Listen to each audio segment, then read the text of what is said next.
Hey there, Internet. Bill with Roll Stats.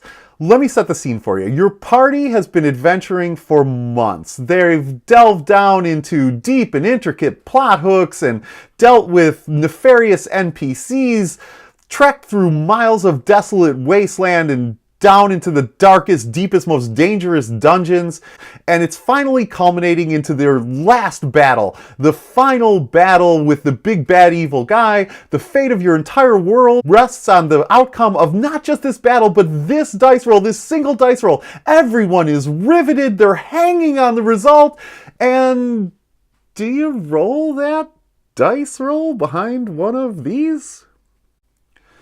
Today I want to talk about DM screens and dice rolls. Do you roll your dice publicly or do you roll your dice privately? I have a feeling that I know what most of you are going to say. My guess is that most of you do roll behind a Dungeon Master's screen, and there are great reasons for that. I'm not knocking it, and quite frankly, I used to use a Dungeon Master's screen all of the time. When I first started DMing, I used a DM screen. I don't think because I needed to. I don't think there's any real need to use a Dungeon Master screen. I think I did it more because that was how that's how I learned. That's how I grew up. My DM, who taught me, used a Dungeon Master screen, and so then I just used a Dungeon Master screen almost by default. But since coming back to the game after 25 years or so, since starting to play 5e again, since getting back into Dungeons & Dragons, and since running the game, I haven't used the Dungeon Master screen at all, and I'm going to be honest with you, my game, I think is better for it, and I think my game is more exciting. But I want to know your opinion, so leave me a comment below. DMs, do you prefer to roll publicly or do you prefer to roll privately, and why? And players, leave me a comment down below. Do you prefer your Dungeon Master roll publicly, or do you prefer your Dungeon Master to roll privately? I'll tell you why I stopped using a Dungeon Master screen. I noticed since coming back at my table, some of the most exciting, some of the most riveting, some of the most compelling moments of the game were when a player was rolling a really, really important dice roll, right? So think super important attack rolls, or think death saving throws. Those dice rolls where the fate of either the player character or the entire party or the adventure hang on the result of that single dice roll.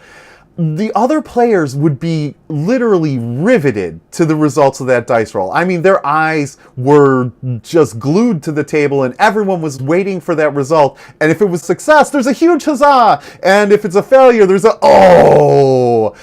But I think as a Dungeon Master, I was missing that. I was a little jealous. I wanted that type of reaction to my dice rolls. And I don't think that you can achieve that type of reaction if you're rolling behind a screen. Yes, your players are certainly riveted to the outcome of that dice roll, but it's not the same when someone relays it to you as it is seeing it live, as it is to actually watching that dice roll out. And so I stopped using a Dungeon Master screen and I started rolling publicly. And my players, I think, are much more involved in the game. They're certainly more immersed in the game. But also, I'm having more fun. It allows me that same type of excitement even as a Dungeon Master. So I would encourage you to give it a try. And I know what you're thinking, right? You're thinking, well, I have no ability to fudge dice rolls at that point. And that's a valid point, right? You don't have the ability to fudge a dice roll.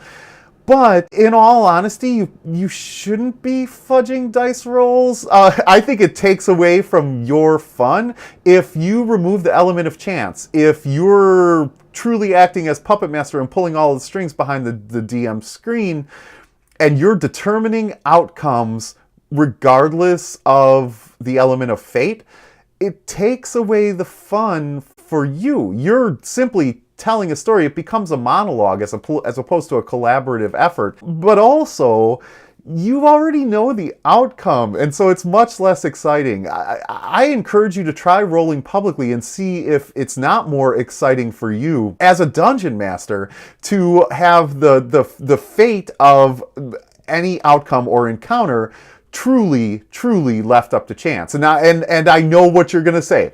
But if I leave everything up to chance, my campaign could get completely derailed. I'll end up with a TPK. My storyline will fall completely apart and I won't know where to go next. Yes, that is true, but I would say that if you as a dungeon master, and again, I'm not here to tell anybody how to run their game. I don't claim to be the best dungeon master in the world. That's kind of why I want to talk to you guys about this. I want to get your input and your thoughts on public versus private. So again, do comment and let me know what you think about public versus private rolling. But if you as a dungeon master, if your entire campaign, if your storyline, if the continuation of your story hangs on the roll of a single dice, then I kind of think you're doing it wrong, right? Like, and that's not judgment. I swear to you, that's not judgment. What I'm saying is, if your party has to uncover a specific plot hook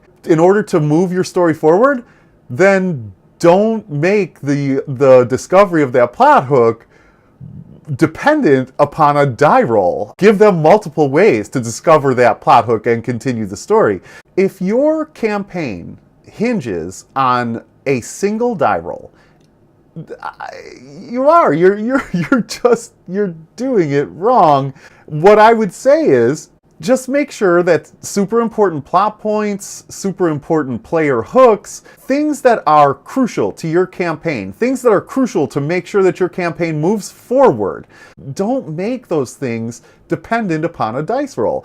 The dice rolls should be sacred. You shouldn't have to ever fudge dice rolls. And the way to make sure that you don't ever, as a dungeon master, have to fudge a die roll is to make sure that you're not asking your players to make a die roll for something that is crucial and critical to your campaign. Figure out another way for them to uncover that. Or even if you want to make them roll in order to uncover some crucial plot hook or the next step that they need to take in order to continue your story, give them multiple ways to do that. It shouldn't be dependent on one single die roll. There should be multiple ways for them to uncover those plot hooks. And again, and this is not me judging, right? If you're not doing that, then I maintain that you're doing it wrong. You're not having as much fun and enjoyment as you possibly could at the table. So that is just my opinion. I do roll publicly, and I've done both. I've rolled behind a screen, and lately I've been rolling publicly, and I enjoy the public rolling so much more than the private rolling. I don't think that I would ever go back, and I really don't see any reason to. But I want to know what you guys think. So really, hit me up in the comments. Let me know, which do you prefer and why? There are multiple valid reasons why you would want to roll behind a Dungeon Master's screen. Personally, I don't. I think there are multiple reasons why you should roll publicly, but hit me up in the comments below and we can discuss, right? You tell me why you think I should be rolling behind a screen, and I'll tell you why I think you should be rolling publicly, and it'll be great. So if you found this valuable, please do like. It helps me out a great deal, and it just makes me feel good. I like to know that you guys like the kind of stuff that I'm pushing out. And if you really like this video, if you really found this valuable, then take a minute to subscribe. Do all of the YouTube things, like push all the buttons, all of those, great YouTube actions. Do all of them. I will be eternally grateful. Please do subscribe. And until next time, may the dice roll ever in your favor.